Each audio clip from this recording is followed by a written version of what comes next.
So we've learned about a lot of Blackboard's tools and capabilities in separate piece by piece fashion. So let's try and pull some of those things together and show how a course might take shape.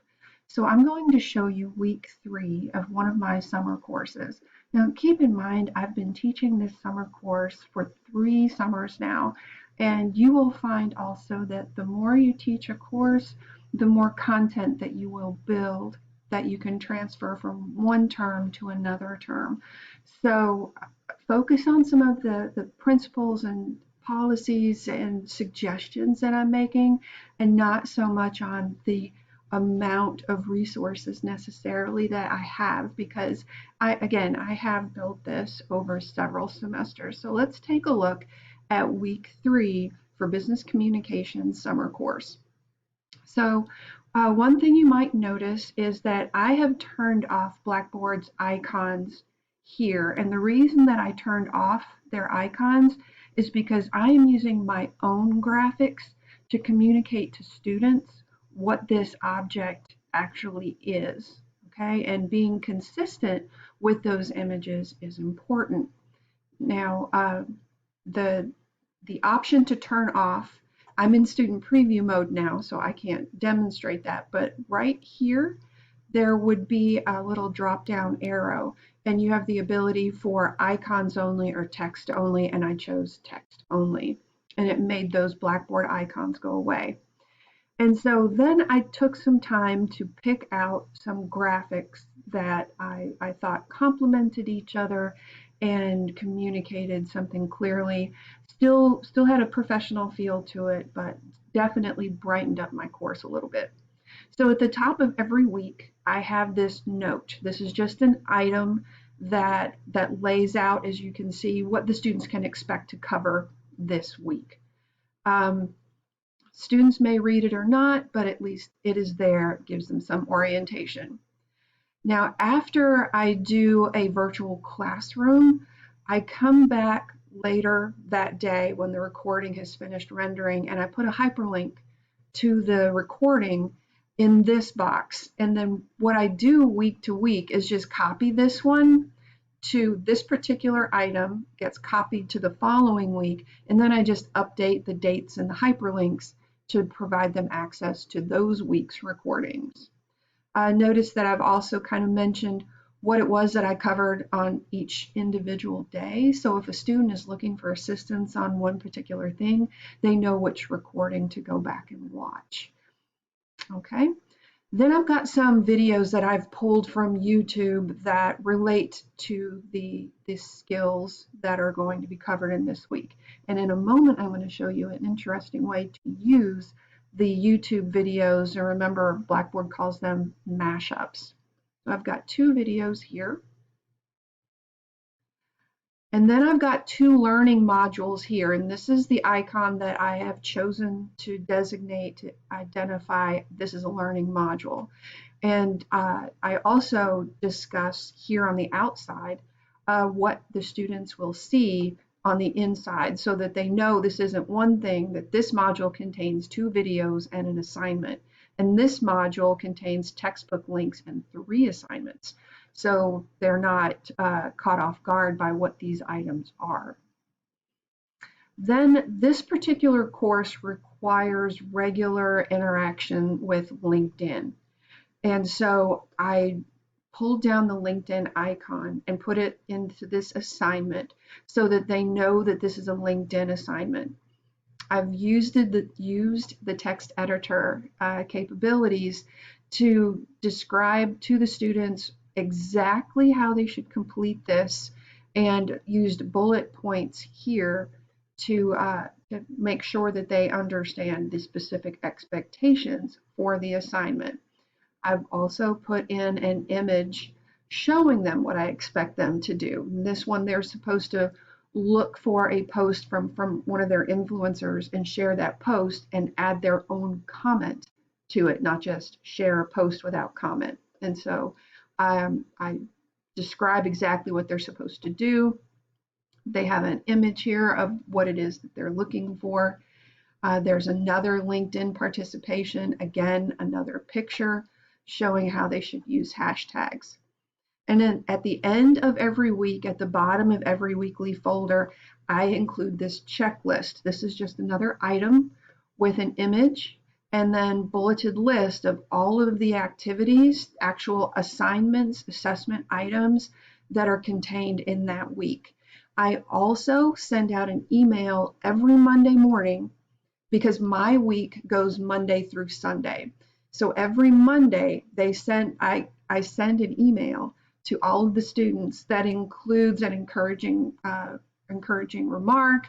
You got this. For this one, week 3, we're halfway there. And include this checklist along with any other specific things that students might want to know to prepare themselves for the week. Like some of my assignments are 2-stage assignments.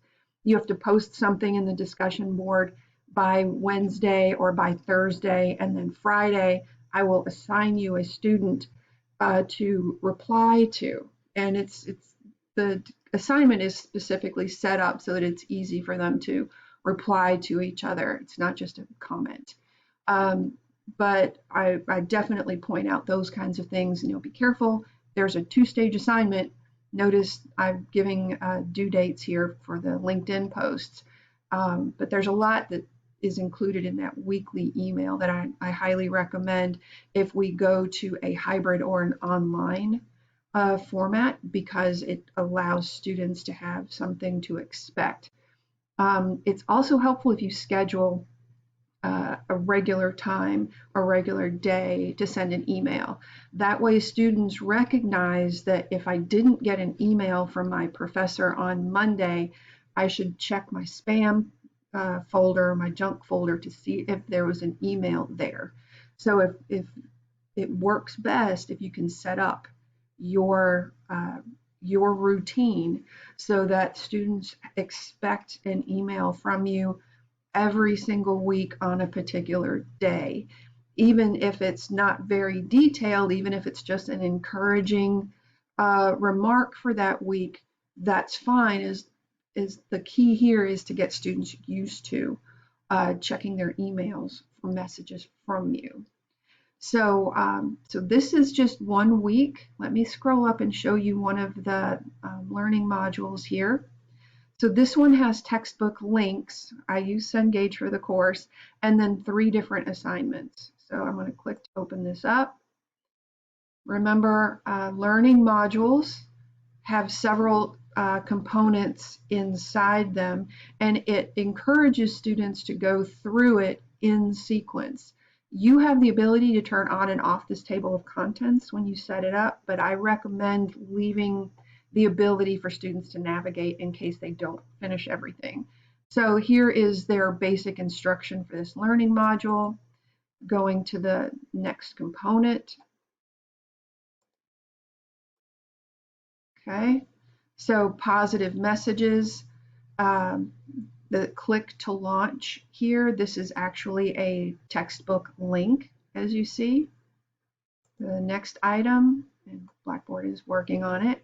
So this is the assignment. This is a textbook assignment. It has a series of questions, multiple choice kinds of questions coming again from Cengage. And then we have a model document here. Model document, click to launch, and an actual assignment with instructions, and then a guideline that I've attached to help them finish this. So that's an idea of how a learning module will look to a student in their view. And it's up to you whether you want to use a learning module. Some weeks I do and some weeks I don't. This one, all of these pieces come together for a specific purpose, and so I put them all together in a learning module. So let's take a look at a different way that we can use video mashups, and that's in a quiz. Okay, so here we are in a standard create test stage where I've given the test a name, access designing simple queries, a brief description, and then in the assignment instructions, I actually am including a YouTube video. This is just a mashup that I added to this particular test instruction. And the goal is for the student to watch the video and then answer questions down below that I have created that relate specifically to that video. And let me show you what that actually will look like in our faculty design mode. And then we'll take a look at it from the student side. So they are going to see this description. These are their instructions, and they have a video to watch. And then below it, I've created a variety of different types of questions. And remember, this particular test is being used as a delivery tool and not an assessment tool. I want them to go back and watch that video and find these answers. So the feedback that they get, you notice I've created a good job if they get it right. Incorrect feedback, go back to the video, and I give them a timestamp. So I don't give them the answer. I want them to go back and find the answer so that that's a more thorough learning experience. And you'll see that there are a variety of different question types: ordering, fill in multiple blanks, and I've anticipated, different types of actually entering in answers. Multiple answer, which is just multiple choice but accepts more than one. True, false, and then multiple choice. And there are just 5 questions to this. It's not very long. Remember, the point is for them to watch that video and get the key components from the video that I want them to get. So I'm going to pause the video again, and let's take a look at what this looks like for a student. So here we are in the student view. They've clicked the link to actually open up the quiz, and they see the instructions along with the description and the video, and they're able to watch the video here before they actually get into the test questions. It doesn't matter either way. I've set it so that they will have access to this on the inside. Okay. Then the goal is for the student to watch the video and then come down and start answering these questions. What order do the following need to take place? Select tables, create, okay, and they're supposed to tell me which one's first, second, third, and fourth. And now it's absolutely fine if the student goes through and looks at the questions first and then watch the video, pause the video, come down, answer the question, and then go back. That doesn't matter to me as long as they are watching the video and engaging with the questions. My goal here is that some of that information will actually stick. So that's a different way to think about some of the tools that we have available to us within Blackboard. We can use mashups, videos, inside tests, inside assignments, be creative, be consistent with the graphics that you use. Remember that those graphics are communicating to your students as much as your text is, if not more.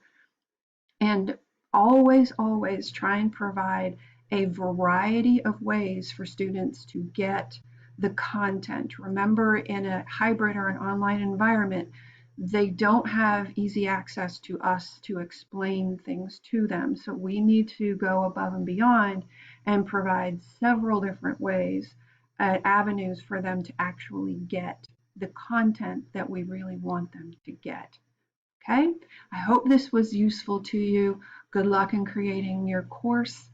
I look forward to seeing what you come up with.